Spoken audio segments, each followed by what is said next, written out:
الحمد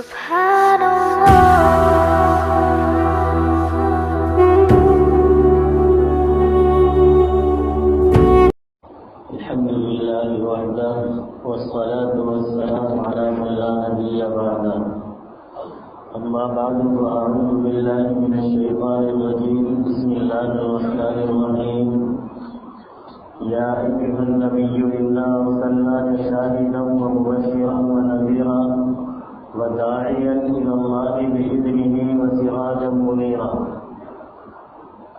صدق الله العظيم. گزشتہ ہفتے ایک حدیث آپ حضرات کے سامنے بیان کی گئی تھی جس میں وہ احوال بیان کیے گئے تھے کہ حضرت جبرائیل علیہ السلام کو اللہ کے رسول نے غمزدہ دیکھا تو پوچھا کیوں غمزدہ ہو، شاید آپ کو سب کچھ یاد آ گیا ہوگا. حضرت جبرائیل علیہ السلام جہنم کا نظارہ کر کے آئے تھے، وہ اللہ کے رسول کو بتلایا. اللہ کے رسول کو جب یہ پتہ چلا کہ ایک طبقہ، جب حضرت جبرائیل نے یہ بتلایا کہ ایک طبقہ جہنم کا ایسا ہے جس میں میری امت کے گنہگار جائیں گے، تو اللہ کے رسول صلی اللہ علیہ وآلہ وسلم نہایت رنجیدہ ہوئے اور اللہ سے دعا کی. وہ تفصیل ساری آپ حضرات کے سامنے گزشتہ جمعے میں آ چکی ہے. اس میں اللہ تبارک و تعالی نے اللہ کے رسول صلی اللہ علیہ وآلہ وسلم کو یہ بشارت دی وَلَسَوْفَ يُعْطِيكَ رَبُّكَ فَتَرْضَىٰ. اللہ تبارک و تعالی آپ کو اتنا نوازیں گے کہ آپ کو خوش کر دیں گے. اور اللہ کے رسول صلی اللہ علیہ وآلہ وسلم نے ارشاد فرمایا کہ میں جب تک راضی نہیں ہوں گا جب تک کہ اپنے ایک ایک امتی کو جہنم سے نکال نہیں ہوں گا. تو یہاں آ کر کے اب ہم لوگ بے فکر ہو جاتے ہیں. جب اس طریقے کی روایات ہمارے سامنے آتی ہیں تو ہم بے فکر ہو جاتے ہیں کہ کام تو بنا بنایا ہے، کچھ کرنے کی ضرورت نہیں ہے. لیکن تھوڑا سا ان تمام احوال کا تھوڑی سی تفصیل اگر ہم سن لیں، اور یہ ہمارے سامنے آنی بھی چاہیے، اس لیے کہ جو آیت مبارکہ میں نے آپ حضرات کے سامنے تلاوت کی ہے اس میں اللہ تبارک و تعالیٰ نے اللہ کے رسول کو مخاطب کر کے فرمایا انا ارسلناک شاہدا ومبشرا ونذیرا. بشارت دینے والا بھی اللہ تبارک و تعالیٰ نے بنا کر کے آپ کو بھیجا ہے اور خوشخبری دینے والا اور ڈرانے والا بھی. تو جو ڈر کی باتیں ہیں اگر وہ سامنے نہ ہو تو اعمال کی طرف توجہ نہیں ہوگی، اعمال کی طرف توجہ نہیں ہوگی. لہذا بشارتیں بھی سننی چاہیے اور تھوڑے سے ڈر کے جو احوال ہیں وہ بھی ہمارے سامنے آنے چاہیے تاکہ اعمال کی طرف رغبت ہو. اب حدیث میں آتا ہے کہ جب یہ میدان حشر برپا ہوگا، میدان حشر قائم ہوگا، تو یہ ایک دن کا معاملہ ہے سارا کا سارا، یہ ایک دن کا معاملہ ہے. لیکن یہ ایک دن کتنا بڑا ہے؟ مقدار ہو 50,000 سنہ، 50,000 سال کے برابر. کتنے؟ 50,000 سال کے برابر. سورج جو ہے وہ اپنی تپش کو 10 گنا بڑھا دے گا. اب پارا کتنا ہوتا ہے جب 40، 42، 44 پر آ جاتا ہے تو ہمارے حالات کیا بنتے ہیں؟ بازار بند ہونے لگتے ہیں، لوگ گھروں سے نکلنا بند کر دیتے ہیں. بھائی بعد میں دیکھیں گے، شام میں دیکھیں گے، شام میں لے آئیں گے، صبح میں لے آئیں گے. بھائی کل بچوں کو بھیج دینا، اب اسکول بند کر دو، اسکول جانے کا موقع نہیں ہے، لوہیں بہت تیز چل رہی ہیں. تو وہ جب 10 گنا بڑھے گا تو 42 کا 420 تو ہو ہی گیا گنا. یہ جو آگ جلتی ہے نا، یہ جو آگ جلتی ہے یہ بھی کہتے ہیں کہ 270 ڈگری پر یہ آگ ہوتی ہے. کتنے؟ 270 ڈگری پر. اور وہ کتنا ہوگا؟ اگر 10 گنا ہوگا 40 کا لگا لو تو 400 تو ہو گیا. اور اگر بالکل سردیوں والے سے بھی لگا لو تو بھی کم سے کم 27-28 تو رہتا ہی ہے، تو بھی 270 پہ تو پہنچ ہی گیا. اور کوئی سایہ نہیں ہوگا، کوئی سایہ نہیں ہوگا اس دن عرش کے سائے کے علاوہ. اور اس میں عرش کے سائے کے نیچے ایسا نہیں جو دل چاہ بھاگ کے گھس گیا، پہلے میں نے جگہ چوم لی میری ہو گئی، میں نے جا کے سیٹ چوم لی میری ہو گئی، میں نے جا کے سیٹ پر قبضہ کر لیا میری ہو گئی، ایسا نہیں ہے۔ سبعۃ یظلھم اللہ فی ظلہ یوم لا ظل الا ظلہ، 7 قسم کے افراد ہیں جو احادیث مبارکہ کے اندر آتا ہے، اور بھی ہیں بہت سارے، لیکن جو متفق علیہ روایت کے اندر ہے وہ 7 آدمی ہیں، 7 اقسام ایسی ہیں کہ جن 7 آدمیوں کو اس عرش کے سائے کے نیچے جگہ ملے گی۔ الامام العادل، منصف بادشاہ، شاب النشا فی عبادت اللہ، ایسا نوجوان جس کی جوانی عبادت کے اندر گزرے۔ تو یہ 7 قسم کے آدمی، آج یہ میرا موضوع نہیں ہے 7 قسم کے آدمی، یہ میرا موضوع نہیں ہے 7 قسم کے آدمی، انشاءاللہ پھر کبھی اس کی تفصیل سامنے آتی رہے گی۔ کہنے کا مطلب یہ ہے کہ ان 7 کے علاوہ باقی جو ہوں گے ان کو کوئی سایہ نصیب نہیں ہوگا، لیکن یہ 7 جو ہیں، یہ 7 بھی جو ہیں ایسا نہیں ہے کہ بس اگر امام عادل ہے، عادل بادشاہ ہے تو بس بادشاہ، اگر وہ منصف بادشاہ ہے تو وہ چاہے اعمال جو ضروری ہیں، جو فرض اعمال ہیں انہیں کرے یا نہ کرے، جو حرام ہیں ان کا ارتکاب کرتا رہے اور پھر بھی اس کو مل جائے، ایسا نہیں ہے۔ فرائض کو بجا لا کر کے اور محرمات سے بچنے کے بعد پھر یہ اوصاف ہوں گے تو کیا ہوگا؟ انہیں اس سائے کے نیچے جگہ مل جائے گی۔ اس سائے میں جو پہنچ گئے عرش کے سائے میں، وہ سمجھو ان کے لیے میدان حشر وہ بہت آسان ہو گیا گزرنا۔ لیکن جن کو نہیں ملی اس سائے میں، اس تیز گرمی کے اندر، اس تیز سخت ترین گرمی کے اندر وہ 7 صفات اپنے اندر ڈھونڈنا تو پہلی بات کی بات ہے۔ پہلے یہ دیکھ لیں کہ ان 7 صفات کے عامل لوگوں میں شامل ہونے کے لیے ہم محرمات سے بچتے ہیں یا نہیں بچتے ہیں، کبائر سے بچتے ہیں، کبیرہ گناہوں سے بچتے ہیں یا نہیں بچتے ہیں، جو فرائض ہمارے ذمے ہیں انہیں ہم بجا لاتے ہیں یا نہیں لاتے ہیں۔ اس کے بعد پھر وہ اوصاف کھولیں گے انشاءاللہ کبھی۔ اگر ہم نہیں بجا لاتے ہیں، اگر ہم فرائض کی ادائیگی نہیں کرتے ہیں تو ہم کس توقع پر یہ امید، کس بھروسے پر یہ توقع رکھ سکتے ہیں کہ ہمیں اس کے نیچے ہمارا بھی ریزرویشن ہو جائے گا، ہماری بھی سیٹ اس کے نیچے مل جائے گی؟ اور اگر اس کے سیٹ نیچے نہ ملی تو حالات یہ ہیں گرمی کے، حالات گرمی کے یہ ہیں، پریشان ہوگی مخلوق، اور اس پریشانی میں 1-2 دن نہیں گزرے گا، دنیا کے کئی ہزار سال گزر جائیں گے۔ کیا؟ کئی ہزار سال گزر جائیں گے۔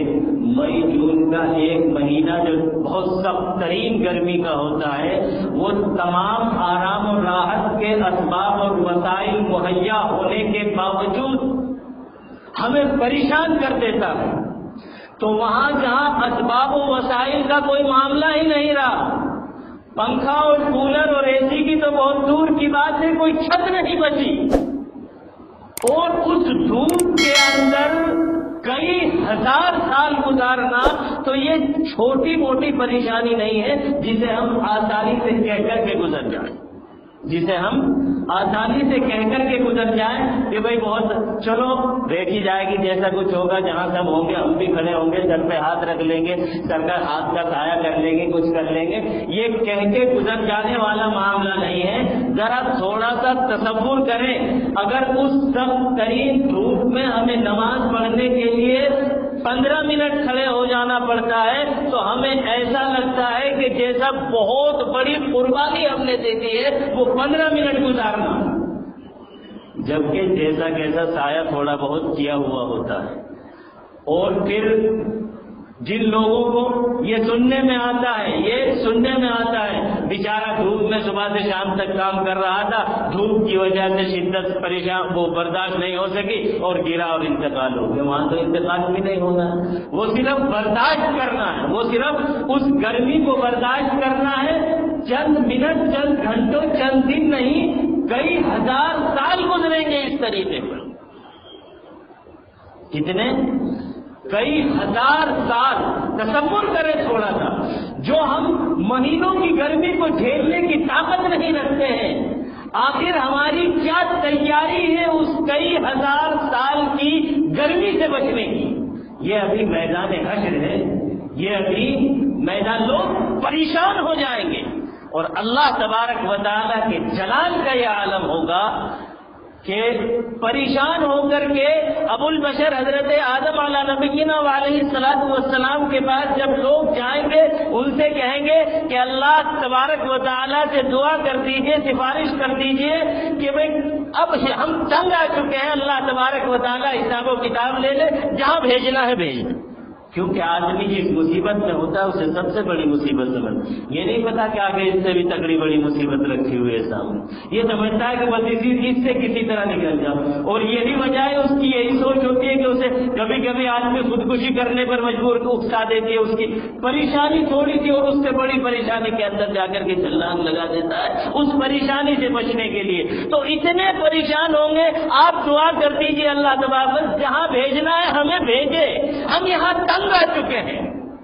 لیکن حضرت آدم علیہ نبینا علیہ الصلوۃ والسلام معذرت کر دیں گے، میں نے وہ ایک دانہ گندم کھا لیا تھا، میری آج ہمت نہیں ہے اللہ تبارک و تعالیٰ کے سامنے جا کر کے اپنی اولاد کے لیے سفارش کرنے کی۔ تم ایسا کرو، حضرت نوح علیہ نبینا علیہ الصلوۃ والسلام کے پاس چلے جاؤ، لوگ حضرت نوح علیہ نبینا علیہ الصلوۃ والسلام کے پاس جائیں گے، حضرت نوح بھی معذرت کر دیں گے کہ بھائی میں نے جب سب کو بٹھا رہا تھا کشتی میں اور سب کیا کہتے ہیں بیٹھ رہے تھے، اور اس کے بعد جب کشتی ڈوب سب کے سب ڈوب گئے، میں نے اللہ تبارک و تعالیٰ سے سوال کر لیا تھا، یا اللہ آپ نے تو میرے اہل کو بچانے کا وعدہ کیا تھا اور اس میں میرا بیٹا بھی تو تھا۔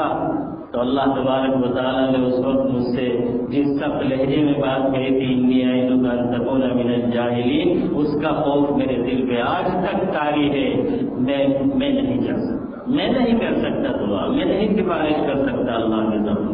تم ایسا کرو ابراہیم علیہ السلام کے پاس۔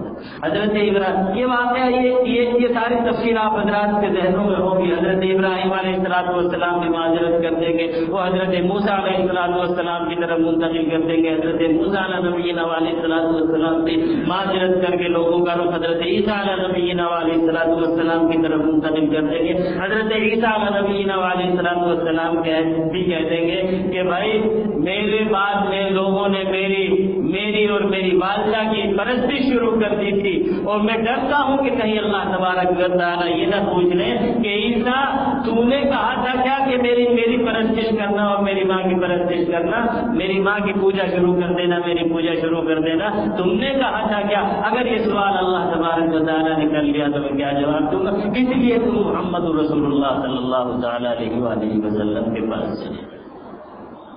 حضور علیہ الصلوۃ والسلام کے پاس تمام لوگ آئیں گے، اللہ کے رسول صلی اللہ تعالیٰ علیہ وآلہ وسلم سجدہ فرمائیں گے اور لمبا سجدہ فرمائیں گے۔ لمبا سجدہ، کتنا لمبا سجدہ فرمائیں گے؟ روایتوں کے اندر آتا ہے کہ دنیا کے ایک ہفتے کا سجدہ ہوگا۔ کتنا؟ دنیا کے ایک ہفتے کا سجدہ ہوگا اللہ تبارک و تعالیٰ۔ پھر اللہ تبارک و تعالیٰ کی رحمت کو جوش آئے گا اور اللہ تبارک و تعالیٰ اللہ کے رسول صلی اللہ تعالیٰ علیہ وآلہ وسلم سے کہیں گے کہ محمد سر اٹھاؤ اور بتاؤ کیا چاہتے ہو، کیا مانگتے یا رسول اللہ؟ لوگ پریشان ہو گئے، حساب و کتاب شروع کر دیجئے، پیش کرو، حساب و کتاب کے لیے پیش کرو، کس کا حساب سب سے پہلے لینا ہے؟ اللہ کے رسول صلی اللہ تعالیٰ علیہ وآلہ وسلم حضرت ابوبکر صدیق رضی اللہ تعالیٰ عنہ سے کہیں گے، صدیق اکبر اپنا اعمال نامہ پیش کرو۔ صدیق اکبر کون ہے؟ یار جس کے بارے میں اللہ کے رسول صلی اللہ تعالیٰ علیہ وآلہ وسلم کا خود ارشاد ہے کہ میں نے دنیا کے سارے انسانوں کے احسان کا بدلہ دے دیا، لیکن میں ابوبکر صدیق کے احسانات کا بدلہ نہیں دے سکتا، اس کا بدلہ اللہ ہی دے۔ وہ صدیق اکبر وہ کہیں گے یا رسول اللہ میری تو زندگی کا اکثر حصہ بغیر ایمان کے گزرا، میں تو زندگی کی بہت ساری بہاریں دیکھنے کے بعد آخر عمر کے اندر ایمان لایا۔ آخر عمر کے مطلب حضرت ابوبکر صدیق رضی اللہ تعالیٰ عنہ کی بھی 62-63 سال کی ہی عمر ہوئی ہے، اور حضور علیہ السلام سے آپ 2 سال ہی چھوٹے تھے اور 2 سال بعد تک زندہ رہے ہیں، دنیا میں رہے۔ تو ظاہر بات ہے کہ 40 سال کے قریب حضرت ابوبکر صدیق رضی اللہ تعالیٰ عنہ کی عمر اب 30 سال کے قریب رہی ہوگی جب آپ ایمان لے کر آپ ایمان لائیں۔ تو حضرت ابوبکر صدیق رضی اللہ تعالیٰ عنہ معذرت کریں گے یا رسول اللہ میری تو زندگی کا اکثر حصہ بغیر ایمان کے گزرا ہے، میں تو زندگی کے آخری ایام میں ایمان لایا ہوں، یا رسول اللہ میں کیسے اپنا ماننا؟ اللہ کے رسول صلی اللہ تعالیٰ علیہ وسلم کہیں گے نہیں، تم اعمال نامہ پیش کرو۔ اللہ حضرت ابوبکر صدیق رضی اللہ تعالیٰ کا اعمال نامہ پیش کرنے کی بجائے سجدے میں گر جائے۔ حضرت یہ ابوبکر صدیق کا حال ہے، یہ ابوبکر ہم تو سوچے بیٹھے ہیں نا اطمینان سے نکل جائیں گے، ہم نے تو سوچ رکھا ہے اللہ تبارک و تعالیٰ نے ہمارے نبی سے وعدہ کر لیا ہے وَلَسَوْفَ يُعْطِيكَ رَبُّكَ فَتَرْضَىٰ، نبی تو بس ہمارے ہی حضرت ابوبکر صدیق کے تو معاذ اللہ تھے نہیں، انہیں تو کوئی ڈر ہونا نہیں چاہیے۔ ہاں ہمارے نبی تھے، بس ہم دامن پکڑ کر کے نکل جائیں گے، باقی کا تو حضرت ابوبکر صدیق رضی اللہ تعالیٰ کو جو ڈر تھا وہ تو پتہ نہیں کیوں تھا۔ کیا اللہ کے رسول صلی اللہ تعالیٰ علیہ وآلہ وسلم کے ابو بکر سے زیادہ کوئی قریب ہو سکتا ہے؟ اللہ کے رسول صلی اللہ تعالیٰ علیہ وآلہ وسلم کا ارشاد ہے لو كنت متخذا خلیلا لاتخذت ابا بکر خلیلا، اگر میں کسی کو اپنا خلیل بناتا، خلیل میں اللہ کو بنا چکا ہوں، اگر میں کسی کو دنیا میں انسانوں میں سے کسی کو خلیل بناتا تو وہ ابو بکر کو بنا، جس سے تعلق کا یہ عالم ہو، اس کے نامہ اعمال پیش کرنے کی کیفیت یہ ہے کہ وہ گھبرا رہے ہیں، وہ ڈر رہے ہیں نامہ اعمال پیش کر، اور ہم مطمئن بیٹھے ہیں کہ اللہ تبارک و تعالیٰ نے ہمارے نبی سے وعدہ کر لیا ہے وَلَسَوْفَ يُعْطِيكَ رَبُّكَ فَتَرْضَىٰ، کہ اللہ تبارک اس سے پہلے جو مراحل ہیں یہ راضی تو کیا جائے گا۔ یہ ایک لمبا واقعہ، میدان حشر کے حالات اتنے مختصر سے وقت میں بیان نہیں کیے جا سکتے، لیکن تھوڑا سا اپنے اعمال کا جائزہ، میں یہاں اس بات کو موقوف کر رہا ہوں، وقت اجازت نہیں دے رہا، انشاءاللہ اگلے ہفتے کچھ میدان حشر کے اور کچھ اس کے بعد کے حالات، تاکہ ہمیں یہ سمجھنے میں آسانی ہو جائے کہ کتنے بڑے بڑے آدمی جنہیں دنیا میں بشارت دی گئی، جن کی سے زیادہ قربت جناب رسول اللہ صلی اللہ علیہ وسلم کی، اور اللہ کے رسول کی قربت تو اللہ کی بھی قربت حاصل، جسے اللہ کے رسول کی نزدیکی حاصل ہوتے اللہ کی بھی نزدیکی حاصل۔ قل ان کنتم تحبون اللہ فاتبعونی یحببکم اللہ، اگر تم چاہتے ہو اللہ تم سے محبت کرے تو میرے اتباع کرو، اللہ تم سے محبت کرے گا۔ تو ابو بکر سے زیادہ کون اتباع کر سکتا ہے جناب رسول اللہ صلی اللہ علیہ وسلم کا؟ کس کی محبت اللہ تبارک و تعالیٰ، انبیاء کے بعد کس کی محبت سب سے زیادہ اللہ تبارک و تعالیٰ کو ہوگی؟ ابو بکر کے علاوہ ابو بکر کا یہ حال ہے۔ تو ہم اپنے اعمال کا تھوڑا سا جائزہ لے کر کے دیکھیں، ہم اپنے اعمال کا، ایک تو وہ 2-3 ہزار سال اگر ریزرویشن نہیں ملا تو کس طریقے پر گزرے گے، اور یہ 2-3 ہزار سال نہیں ہے، بس یہ جو حالات چل رہے ہیں یہ سارے کے سارے بھی 50,000 سال کا دن ہوگا۔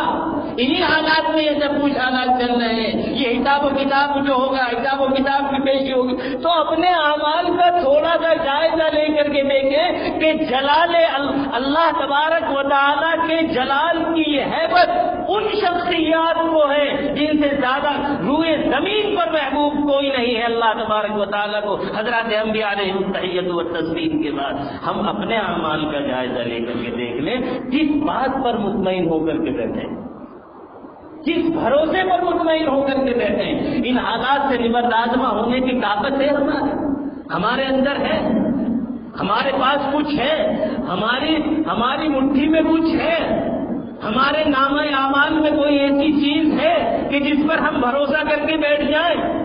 ہمارے پاس کون سی ایسی جادو کی پڑیا ہے جو ہم مطمئن ہو کر کے بیٹھے ہوئے ہیں؟ تھوڑا سا اپنے اعمال کا جائزہ لے کر کے دیکھنے کی ضرورت ہے.